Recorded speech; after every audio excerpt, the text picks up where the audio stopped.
Pemirsa, data sejumlah lembaga survei menunjukkan belum ada satupun kandidat capres-cawapres yang berhasil menyentuh angka 50% plus 1. Dan tadi kita sudah bahas bersama dengan para narasumber di studio dan juga dua narasumber saya yang masih tersambung lewat sambungan Zoom.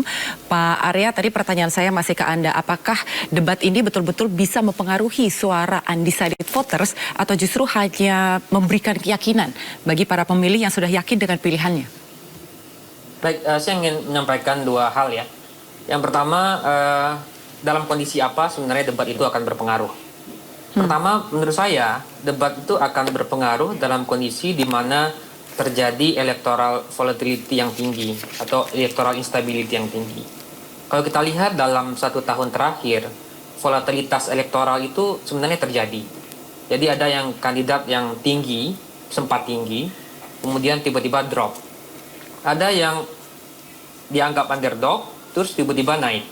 Jadi electoral volatility kita itu cukup tinggi menurut saya. Jadi perubahan-perubahan, kejutan-kejutan ke depan mungkin saja akan terjadi. Nah, kondisi kedua, debat akan berpengaruh kalau angka pemilih yang belum mantapnya atau pemilih yang belum yakinnya cukup tinggi. Di survei kami terakhir, angkanya cukup besar, di angka 24%-an. Ya.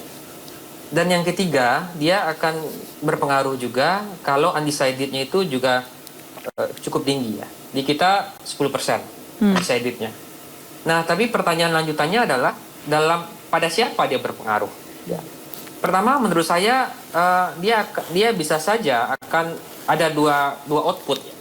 Pertama, dia akan berpengaruh pada pemilih partisan. Jadi pemilih partisan yang sebelum debat itu sudah punya keyakinan penuh akan memilih seseorang, bisa jadi pilihannya semakin mantap untuk memilih calon tersebut. Tapi dia juga bisa berpengaruh untuk memoderasi pemilih memoderasi pilihan seseorang. Misalnya seseorang sebelum debat dia punya pilihan kandidat X. Ya. Setelah dia lihat debat, dia komparasi programnya, dia komparasi isunya, dia lihat performa kandidat, bisa jadi dia akan menjadi ragu pada pilihan awalnya. Jadi dia termoderasi pilihannya.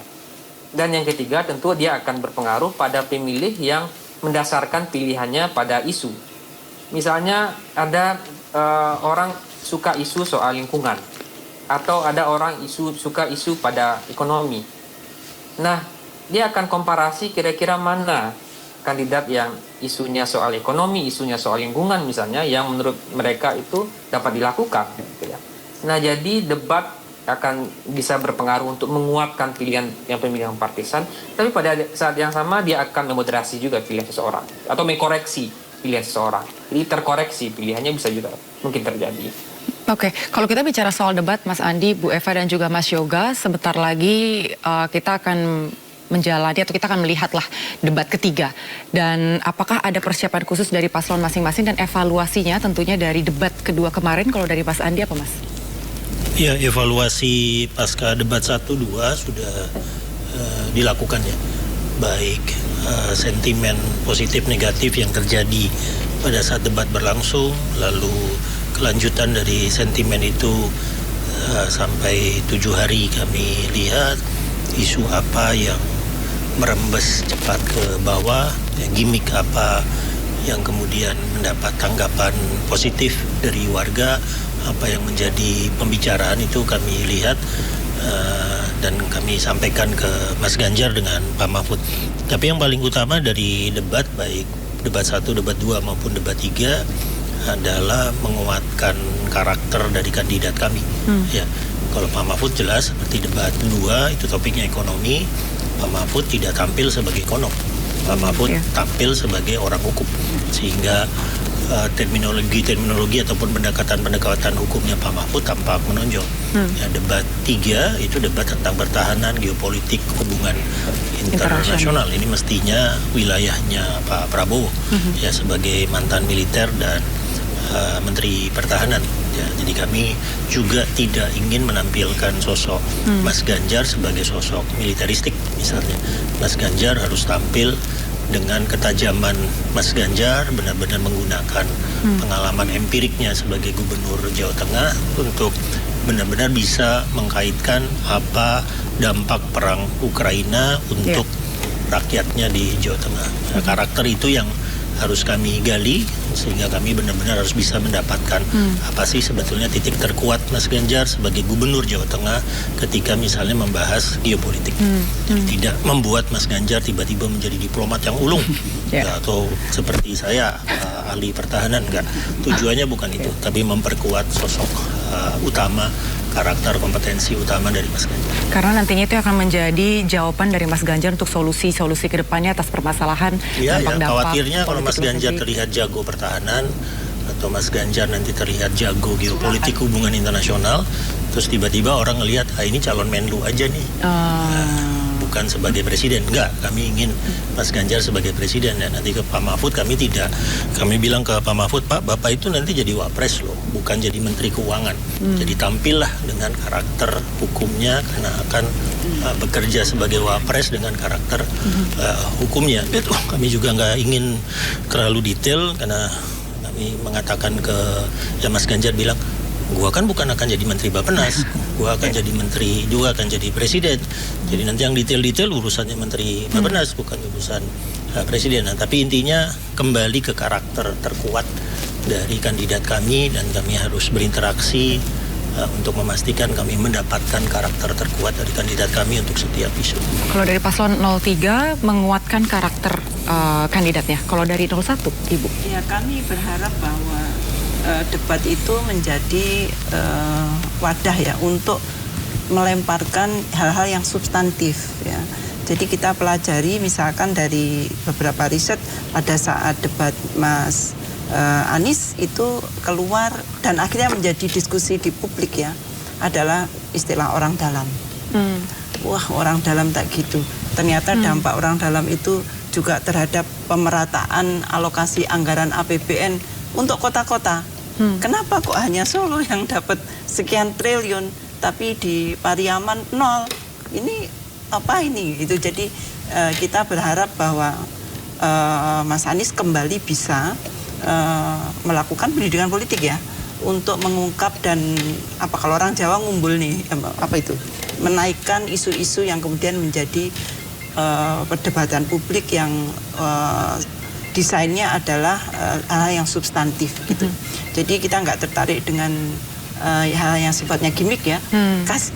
Sayang ya kalau rakyat kemudian diberikan sesuatu yang sangat tidak penting, tapi itu kesempatan visi misi diperdalam, dan karena kita membawa agenda perubahan, visi misi itulah yang kemudian kita ingin highlight ya, bahwa ini loh perubahan yang kita rencanakan yang merupakan perbedaan dengan the existing condition. Misalkan temuan dari CSIS ya atau Indoriset itu menyatakan bahwa kepuasan masyarakat itu ada di infrastruktur doang.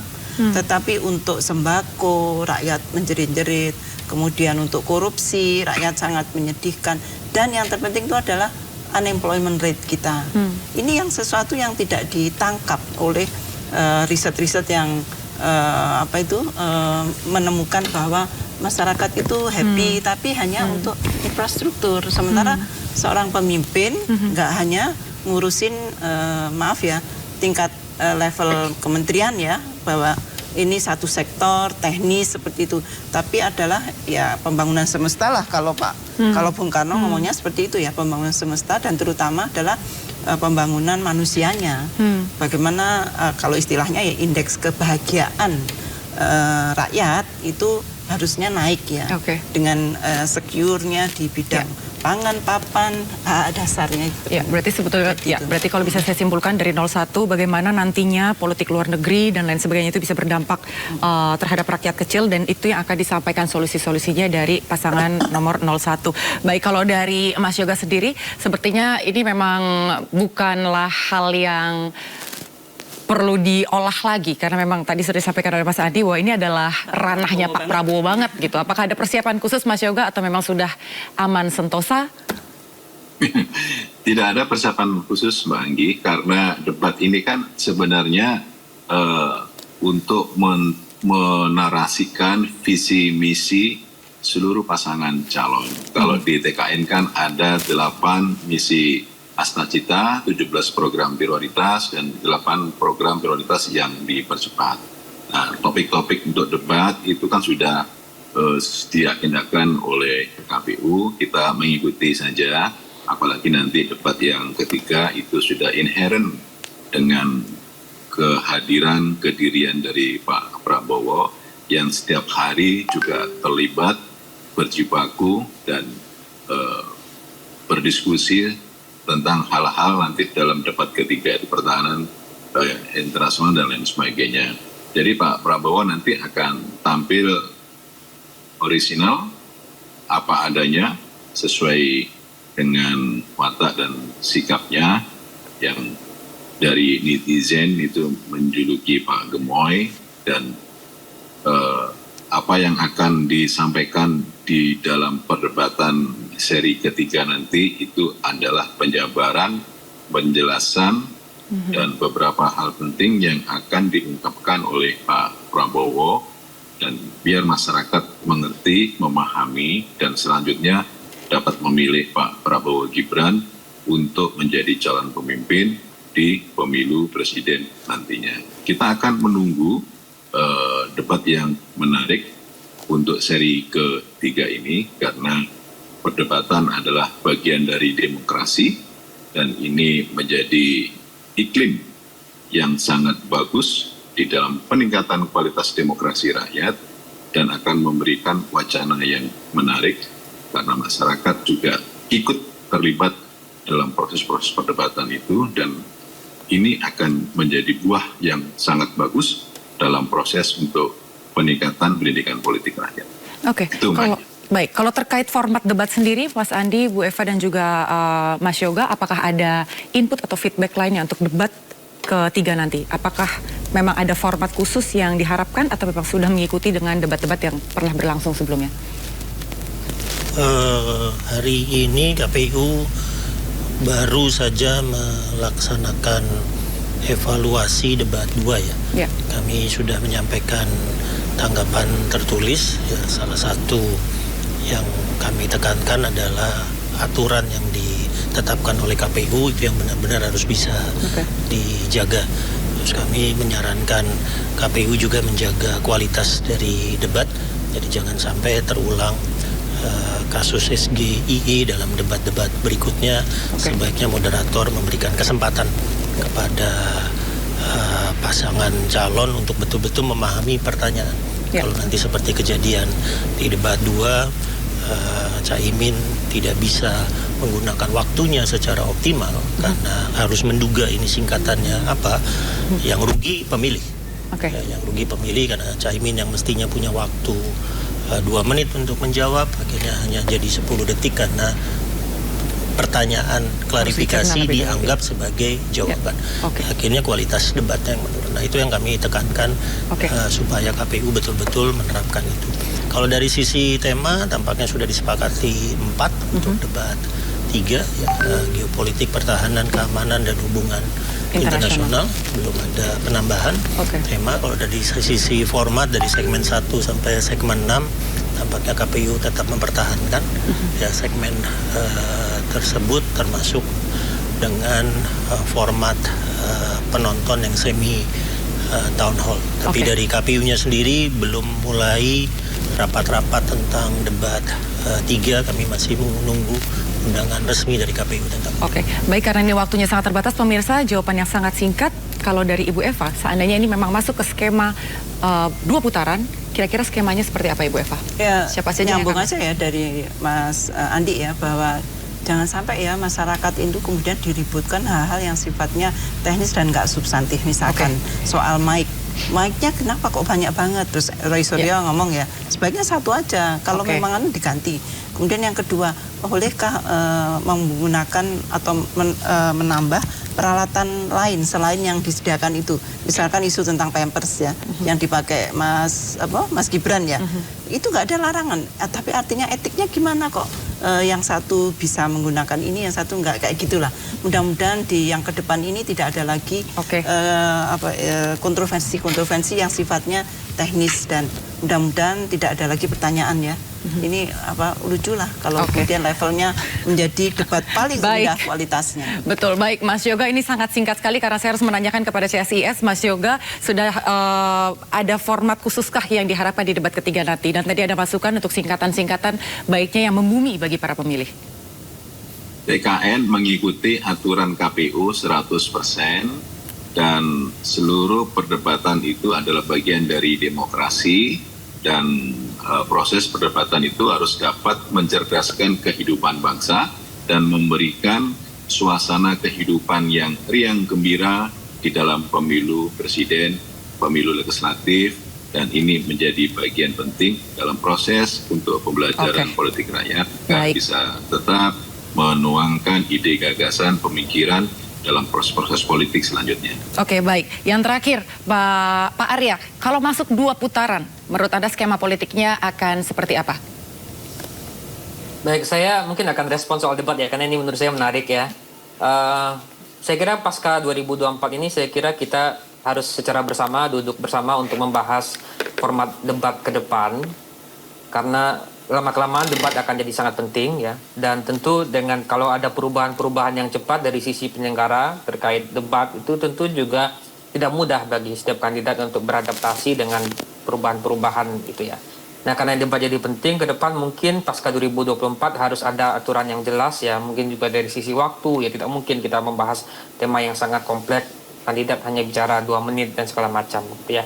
Apalagi tradisi debat kita masih baru 5 kali pemilu. Ke depan saya kira harus punya perhatian khusus soal debat ini. Oke, baik. Tampaknya memang pemirsa dari para narasumber ini lebih begitu semangat untuk membahas format debat daripada menebak-nebak siapa nantinya yang akan masuk di dalam putaran kedua. Baik, seperti yang tadi sudah disampaikan oleh para narasumber, termasuk Mas Yoga, saya garis bawahi bahwa untuk mencerdaskan masyarakat, mencerdaskan pemilih, jadi tentunya segala evaluasi yang juga sudah disampaikan hari ini bisa menjadi masukan agar membuat kita, para calon pemilih ini, bisa dengan jelas dan yakin siapa calon pemimpin untuk Indonesia tahun 2024 mendatang. Baik pemirsa, usai sudah Sindo Prime pada hari ini mewakili seluruh kerabat kerja yang bertugas. Saya Anggi Pasaribu pamit undur diri, sampai jumpa.